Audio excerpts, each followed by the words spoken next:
జిల్లాలో అకాల వర్షం అపార నష్టాన్ని చేకూర్చింది. కొనుగోలు కేంద్రాల్లో ఉన్న ధాన్యం తడిసిముద్దైంది. జిల్లా కలెక్టర్ నిర్లక్ష్యం వల్లనే తమకు నష్టం వాటిల్లిందని ఆవేదన వ్యక్తం చేస్తున్నారు.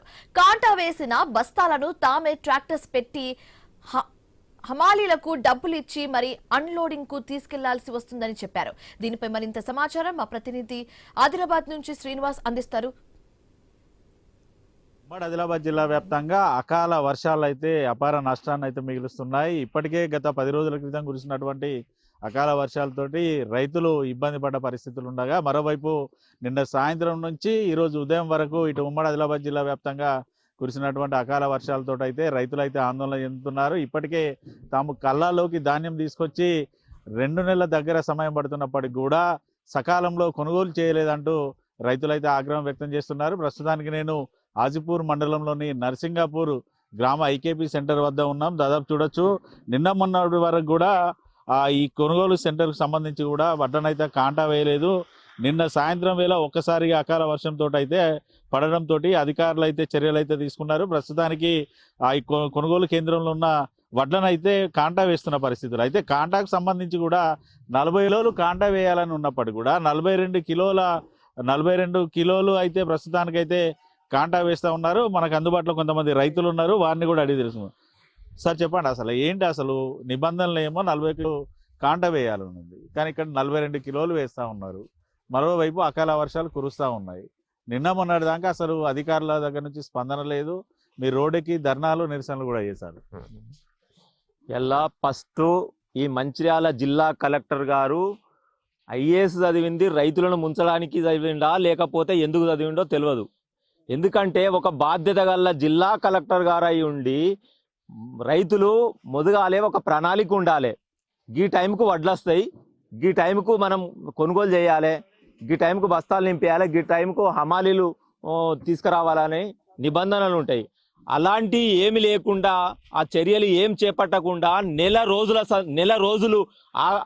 రోజులు టైం వేస్ట్ చేసి రైతులందరి వడ్లు కల్లాలల్లా చేరిన తర్వాత ఈరోజు ఈ యొక్క జిల్లా కలెక్టర్ గారు వడ్లను కొనుగోలు సెంటర్ ఏర్పాటు చేయడం, కొనుగోలు ప్రారంభించడం జరిగింది. ఒకేసారి వడ్లు కొనుగోలు ప్రారంభం చేయడం వలన ఇటు లారీల కొరత ఏర్పడ్డది, హమాలీల కొరత ఏర్పడ్డది. విపరీతమైన ఇటు హమాలీలు దొరకక, లారీలు దొరకక సెంటర్లల్లో నానా ఇబ్బందులు పడి ఇలా రైతులను హరిగోసపుచ్చుకున్నారు. ఒక బాధ్యత గల జిల్లా కలెక్టర్ ఏం చేయాలి? కలెక్టర్ ఎందుకు ఉంటాడు? సమస్యలను పరిష్కారం చేయడానికి కలెక్టర్ ఉంటాడు. మరి ఆ సమస్యలే పరిష్కారం చేసినప్పుడు ఈ కలెక్టర్ ఉంటెంత, ఉండకపోతే ఎంత? అసలు కలెక్టర్, ఇలాంటి కలెక్టర్ను నేను ఇదివరకు చూడలేదు. ఎందుకంటే ఇప్పుడు ఈ టిఆర్ఎస్ గవర్నమెంట్ వచ్చిన తర్వాతనే ఇవన్నీ మొదలైనవి. అంతకుముందు ఏముంటుండే ఫస్ట్ సీజన్ స్టార్ట్ అయిందంటే వడ్లు వస్తున్నాయి అన్న టైంకు కల్లాలను సాగు చేపిత్తురు, సాగు చేసి రైతులను ఎక్కడోళ్ళు అక్కడ పోయించుకోమందరు, ఎంట కాంటలు అవుతుంటే అది జరగకుండా నత్తనడగన అందరి రైతులందరి వడ్లు కల్లాల వచ్చేదాకా చూడడము, కాంట పెట్టడము, ఇదే పరిస్థితి జరుగుతున్నది తప్ప మరి దీనికి సొల్యూషన్ ఏమున్నది, దీనికి ఏం చేయాలన్నది మాత్రము ఇంత కూడా లేదు. ఇక రైతు చచ్చిపోయిన వాళ్ళే మాత్రం 5 లక్షలు 10 లక్షలు ఇస్తామని ఎక్స్గ్రేషియా ప్రకటిస్తారు. అరే వెదవల్లారా, ఫస్ట్ రైతు చచ్చిపోక ముందు రైతులను కాపాడుకోండి రా భయ్, రైతులను కాపాడుకోండి. ఇలా దేశానికి వెన్నెముక రైతు అంటారు. ఆ వెన్నెముక ఆ రైతు నడ్డి విరుస్తా ఉన్నారు. కాబట్టి ఈ ప్రభుత్వాలు మారాలే. ప్రభుత్వాలు మారితే తప్ప ఈ వ్యవస్థ లోపాలను చక్కగా చేయాలి. కానీ ఏ ప్రభుత్వం వచ్చినా ఏముంది గర్వకారణము అన్నట్టుగా ఇలా దేశం పరిస్థితి ఉన్నది. కాబట్టి రాజకీయ నాయకులను, దయచేసి రైతులందరికీ నేను విన్నవించుకుంటున్నా, ఈ యొక్క మనము రైతుకు నిజమైన స్వేచ్ఛ అన్ని రావాలంటే 2 సంవత్సరాలు క్రాప్ హాలిడే ఇచ్చినట్టయిందే ఉంటే ఏం తింటారో చూద్దాము. ఈ రైతన్నలు కూడా దయచేసి 2 చేతులు జోడించి మీ అందరికీ విన్నవించుకుంటా. 2 సంవత్సరాలు ఏ రైతు కూడా ఎవరికి వాడే ఒక్కొక్క ఎకరం మనం వేసుకుందాం, ఏం తింటారో చూద్దాం. 2 సంవత్సరాల దాకా ఏ రైతు కూడా పంట వేయొద్దని నేను రైతులందరికీ విజ్ఞప్తి చేస్తున్నా. ఓవైపు వర్షాలు ఉన్నాయంటూ వాతావరణ శాఖ హెచ్చరికలు అయితే జారీ చేస్తుంది. ఈ రోజు అయితే కొనుగోళ్లను అయితే స్టార్ట్ చేశారు. కానీ మంచిర్యాల జిల్లాలో 70% మేర మాత్రమే ఇప్పటి వరకు కొనుగోలు అయినట్టుగానైతే అధికారులే చెప్తా ఉన్నారు. ఇంకా 30% మేర ఈ నెలాఖరులోగా కూడా పూర్తిగా కొనుగోలు చేస్తామని అధికారులు కూడా చెప్పారు. కానీ అకాల వర్షాలు ఉన్నాయి. ఎటువంటి పరిస్థితులు ఉండే అవకాశాలు ఉన్నాయి? ఇక ఇదివరకు దాకా మాత్రం వరుణ్ దేవుడు కరుణించిండు.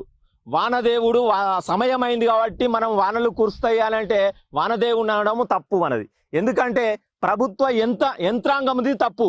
ఎందుకంటే సరి అయిన సమయములో సరి అయిన విధానాలు పాటించక వడ్లు కల్లాలలో ఉన్నాయి. అది గవర్నమెంట్ది తప్పు. కాబట్టి మనము వర్ణదేవుడిని మనం అనవలసిన పని లేదు సీజన్కి. ఎందుకంటే ప్రకృతి లోపల ఏ సీజన్కు తగ్గట్టు వస్తూ ఉంటుంది. ఆ ప్రభుత్వం లోపల మార్పు ఉండాలి. ప్రభుత్వం లోపల మార్పు లేదు. కాబట్టి ఇంకా ఒక 10-15 రోజుల లోపల మరి వర్షాలు జూన్ స్టార్ట్ అవుతా ఉన్నది. మొన్ననే రోని స్టార్ట్ అయింది కాబట్టి వాతావరణం అంతా చల్లబడ్డది. వర్షాలు వచ్చే అవకాశం ఉన్నది. కాబట్టి మనము వర్ణదేవుణ్ణి అనవలసిన పని లేదు. పాపం ఈ సంవత్సరము అకాల వర్షాలు రైతుకు నష్టం చేయలేదు. ప్రభుత్వాల వలనే రైతుకు నష్టం జరిగింది. కాబట్టి మనము ఈ వర్ణదేవుని అంటే లాభం ఏమున్నది? కాంట వేసిన ధాన్యాన్ని కూడా గోదాములకు తరలించాలంటే ట్రాక్టర్లకు సంబంధించినటువంటి కానీ ఇటు లారీలకు రైతుల దగ్గర నుంచి డబ్బులు తీసుకుంటున్నారని అంటున్నారు. వాస్తవమేనా? అది వాస్తవమే. ఎందుకంటే ఐకేపీ సెంటర్ వాళ్ళే జారగొట్టాలి. ఇప్పుడు ఏం జరుగుతుందంటే హమాలీలకు డబ్బులు ఇచ్చుడు మేమే అవుతుంది, సుదిలి ఇచ్చుడు మనమేమవుతుంది, టార్పాలిసి మేమే కప్పుకోవడం అంటే ట్రాక్టర్లను మేమే పెట్టుకోవడం అవుతుంది, మళ్ళీ అక్కడ హమాలీలకు మేమే ఇచ్చుకోవడం అవుతుంది. ప్రతి ఒక్కదానికి రైతు నుంచే వసూలు చేస్తుండ్రు. కేవలం ఇప్పుడు గవర్నమెంట్ ఏం చెప్పింది, మేము 40 కిలోలు మాత్రమే జోకుతున్నామని గవర్నమెంట్ అంటది. కానీ ఇక్కడ గ్రౌండ్ స్థేవల 42 కిలోలు 43 కిలోలు ఒక్కొక్క కాడ 45 కిలోలు కూడా జోకుతుంటారు. ఇక్కడ మాత్రం 42 కిలోలు జోకడం జరిగింది. 42 కిలోల 200 గ్రాములు మాత్రం ఇక్కడ జోకుతా ఉన్నారు. ఏం కోరేదేమున్నది? ప్రభుత్వం ఏం కోరుతాం? ఇంకా ఒక బాధ్యత గల జిల్లా కలెక్టరే మొన్న ఒక నెల రోజుల కింద మేము పోయినాం కలెక్టర్ దగ్గరికి. పోతే సార్ నెల రోజులు అవుతుంది కల్లాలల్లో వడ్డు పోసి, మరి ఎట్లా సార్ మళ్ళీ వర్షాలు అమ్మాలీలు అందరూ కొరత ఏర్పడుతుంది కదా అని అంటే ఏం చేయమంటావు అని అన్నారు. అంటే ఒక కలెక్టర్ గారు బాధ్యత గల కలెక్టర్ గారు అయి ఉండి ఏం చేయమనంటే, ఒక కలెక్టర్ గారు ఏం చేయమన్నారంటే ఇక మేము ఏం చేస్తాం, రైతులు ఏం చేస్తాం? రైతులు ఏం చెప్తారు? ఏమని తుట్టికి పావుషేరు ఇచ్చుకుంటా ఉన్నాం. ఇది రైతులు అయితే చెప్తున్నది ఒకటే. ఓవైపు అకాల వర్షాలు పడతా ఉన్నాయి. తామని వరుణదేవుడు కరుణించినప్పటికి కూడా అధికారులు మాత్రం కరుణించకపోవడంతో ఈ పరిస్థితి తమకు వచ్చిందంటూ కూడా రైతులు అయితే చెప్తా ఉన్నారు.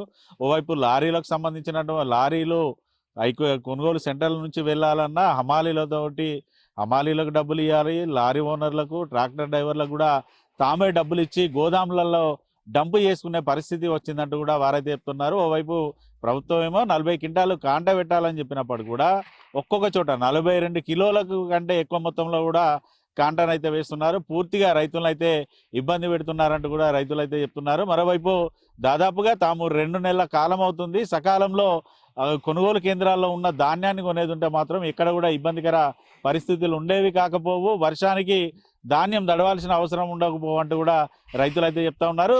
ఇటు అధికారులు, ప్రభుత్వం, మంత్రులేమో ఖచ్చితంగా ఈ నెలాఖరులోగా పూర్తి స్థాయి ధాన్యాన్ని కొంటామని చెప్పినప్పటికీ కూడా కొనుగోలు సెంటర్లను అయితే పూర్తిగా ధాన్యాలు అయితే తడిసి ముద్దవుతున్నాయి. మరోవైపు కాంట వేసిన బస్తాలు కూడా కొనుగోలు సెంటర్లో ఉండడంతో అవి కూడా వర్షానికి ఎక్కడికక్కడ తడవడంతో కూడా ఆ భారాన్ని కూడా రైతులపైనే మోపుతున్నారంటూ కూడా రైతులైతే ఆగ్రహం వ్యక్తం చేస్తున్నారు. ఇప్పటికైనా అధికారుల తీరు మారాలి, ప్రభుత్వం తీరు మారి ఖచ్చితంగా రైతులను ఆదుకునే దిశగా కాంటా వేసి ధాన్యాన్ని తరలించాలంటూ కూడా రైతులైతే కోరుతా ఉన్నారు.